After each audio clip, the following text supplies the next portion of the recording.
It's December, and it's time to rank the best horror movies of the year. Let's go.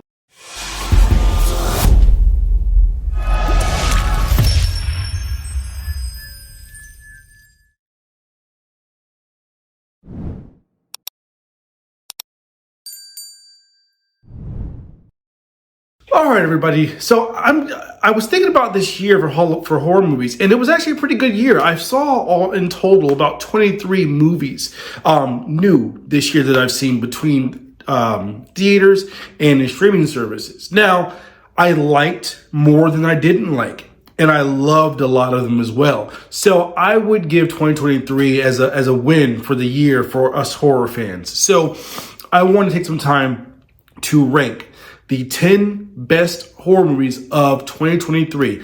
Let's go. Coming at number 10, I'm going to go with The Pope's Exorcist. I'm generally not a fan of movies, horror movies with big name actors and actresses, because sometimes it becomes more about them than the actual horror and the story.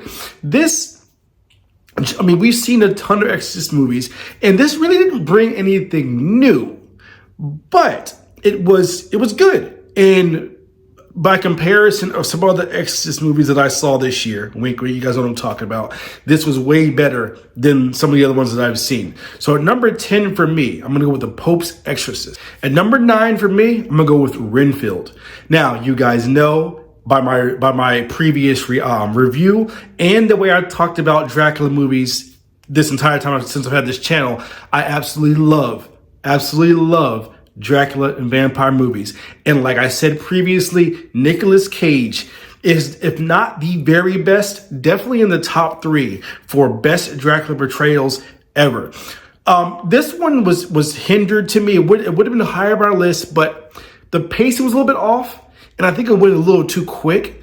The moment that he reached full power, essentially, it was over, and I was screaming for more Nick Cage by the end of this movie, and I just felt unfulfilled. But I had such a fun experience watching it, and it's one of my favorites to rewatch. I think as far as this year goes, I probably rewatched this movie more than anything else on this list. So number 9 for me is Renfield. Coming at number 8 for me, The Nun 2. Now, I enjoyed The Nun 2. I didn't like Nun 1 at all. I thought Nun 2 was far and above better than the first one. It expounded upon the nun's lore. It made the nun, to me, a little bit more formidable and scary than the first one did. The first one, I couldn't connect. It just wasn't for me. But this one actually had me invested, and some of the scares were actually pretty surprising and pretty well done.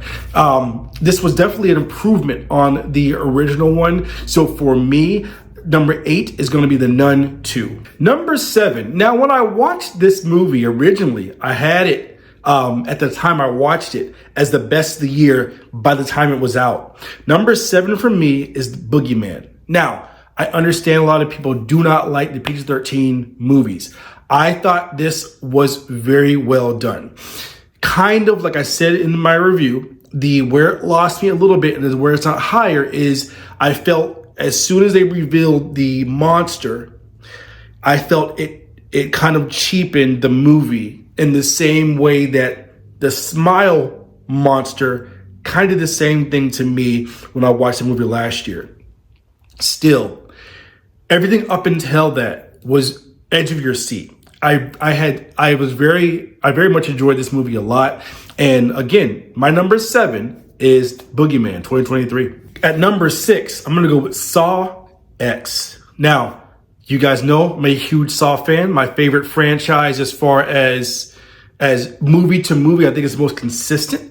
Now, with the Saw franchise, there have been a few that were not very good. Spiral is part of the franchise still, whether we want to admit it or not, and it wasn't very good as far as a true to form Saw movie. This one brought it back. I still don't know if I like this one or part 3 more, but that's a great thing to say because I think part 3 is the best of the series, including being better than the original. So Saw X to me was very good. I liked the fact of how it brought more feeling to John Kramer, and you saw more of his story. But what made him him was still very much there. And you rooted more so than any other time. You rooted for him for sure because of what those people did that got them into his trap. It was, I mean, the traps were inventive. The story of fleshing out between him and Amanda and their relationship, everything about it was very, very good. Number 6, best horror movie of the year for me was Saw X. Coming in at number 5, The Last Voyage of the Demeter. This goes back to what I said previously about my love for Dracula. Now, I've talked to a lot of different people in various horror groups. This has not gone over so well, surprisingly, with other horror fans. A lot of people think that it was an overuse of CGI. The story was a little flat. For me, the story is based on the Dracula novel. So if you're familiar with the Dracula novel, then you know what the story is. Why I thought this was great is because this particular portion of the novel had always been glossed over. It had always just been the fact that Dracula's on a boat, then he gets to where he is, and nobody's left. That's always been the case. It's never really talked about what's happened in the midst of. I thought it was beautifully shot. Now, there was some CGI, but I don't think it hurt the movie. I was invested in the characters. I was invested in Dracula, and I love the fact that it took Dracula back to his animalistic, like monstrous ways. Because generally, Dracula is always this aristocrat, well-dressed guy who kind of swoons women over and gets in that way. Whereas he was full-on monster here. And very vicious, very brutal, and made us remember why Dracula is scary to begin with. So for me, number 5 for this year, The Last Voyage of the Demeter. So for these top 4, it gets very, very hard, okay? I loved every single one of them equally for different reasons, but I had to go off of what is the best. So for me, number 4, best of the year is When Evil Lurks. It wasn't very scary, but it definitely stuck with me. It was one of those movies I was like, they're not going to do it. They did it. They're not going to do it. They did it. And it was one of those things like it took the envelope and pushed it out of the way for sure. And just crossed over lines that you didn't expect. When you watch a good horror movie, you either have the nice balance of like comedy and horror, you either have the full-on scary horror, or you have the horror that makes you uncomfortable. This movie made you uncomfortable, but it also at the same time wasn't gratuitous. It wasn't over the top. It wasn't the uncomfortable level where you're like, I don't even want to watch this anymore. It was one of those things where like you see what happens and you're like, you can't turn away. It was one of the best experiences I had this year watching a horror movie. And I think what was so cool about it is I didn't see it coming. I don't know who did. I don't remember seeing a trailer for it. I don't remember hearing about it. One day it was just out there and it just was blowing everybody's mind, mine included. It was a very, very good horror movie. The 4th best of the year to me, When Evil Lurks. At number 3, now, this was a tough one for me to go from the one I just mentioned to this one because I actually wrote this list a couple of times and kept switching these two around. But I'm going to stick with what I said. Number 3 is going to be Talk to Me. Why? Talk to Me took on a possession. It was a possession movie. And we've seen tons of them. But it gave us a completely different take on the possession movie. So if you can take one of the most overdone subgenres in horror and throw in a new wrinkle and have great acting because it's A24, they always come with it, and some really memorable scenes, you're winning. It's to me one of the best movies of the year. Again, kind of like when Evil Lurks, it wasn't very scary. I was expecting a little bit more of the fear factor with it. but it had a lot of feeling to it, especially with the main character and what she had dealt with, and kind of seeing her side and why she was able to go down that path because of what she was dealing with internally. So I thought where it lacked in straight up fear, it made up for it in kind of like, you felt bad, but it also was uncomfortable at certain scenes. But you could also understand why certain things happened to our main character and why she chose certain paths that she chose. So for me, the third best horror movie of this year was Talk to Me. And here we go. The top two. You're probably thinking, what could it be? I mean, I've mentioned everything that there could be. So at number two, the second best horror movie of this year, by my estimation, Thanksgiving. I had so much fun. Now, I am younger in the realm of, I could not experience Halloween when it was out in the theater. I could experience Friday the 13th, Nightmare on Elm Street, Hellraiser, Child's Play, Candyman, all of these movies. The very first movie I ever went to in the theater, horror movie, was Halloween H2O. Was the very first one I ever saw in the theater. Now, this one, like I would imagine if I was living or old enough in that time to go to the theaters and see those movies, I would have a similar reaction to those that I'm having to this one right now. This movie was amazing. It was probably the best. It was the best theater experience I had in the entirety of the year. I saw this opening night, a packed house. There was great comedy in it, great horror in it. John Carver is an amazing villain that I would love to see more of. And the rewatchability factor of this, I can rewatch this movie over and over and over again and not get bored. I was telling my brother just yesterday, I was talking, we often talk about the different subgenres of horror. And to me, I think slashers at their very best, like at their peak, is the best subgenre of horror. And that's saying a lot, because I love found footage. I love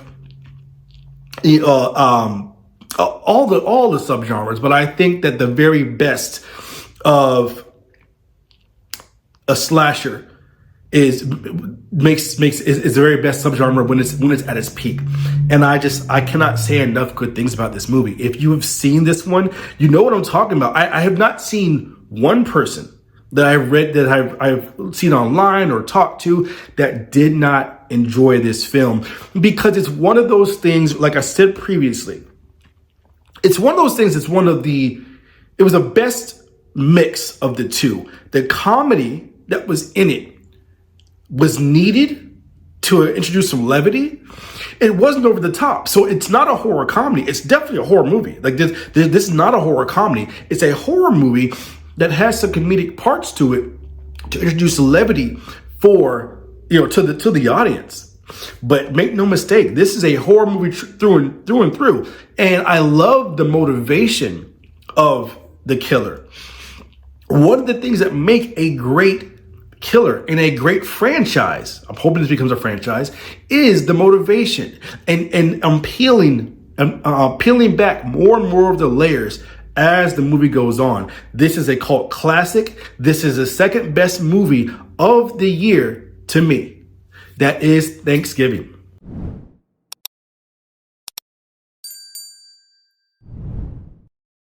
Number one, the number one best horror movie of the year.